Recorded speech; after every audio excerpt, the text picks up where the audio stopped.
দোস্ত একটা সমস্যায় আছি রে, কি করব বলতো? সমস্যাকে কখনো সমস্যা মনে করা যাবে না। তার কারণ সমস্যা কোনো সমস্যাই নয়।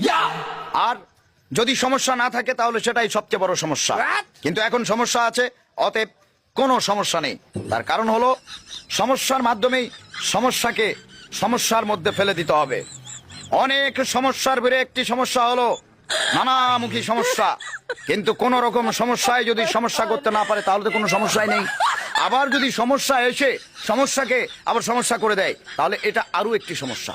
সমস্যা নিয়ে কোন রকম কোনো সমস্যা মনে করবেন না। সকল সমস্যায় কোনো সমস্যাই নয়, আবার কোনো সমস্যাই নয়, এটি সবচেয়ে বড় সমস্যা।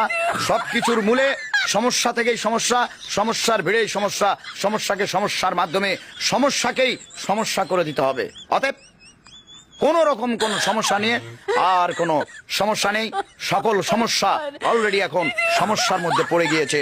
আপাতত সমস্যাকে সমস্যা করে দিয়ে আমি নিজেই একটা সমস্যা হয়ে গেছি। আর কোনো সমস্যা নেই।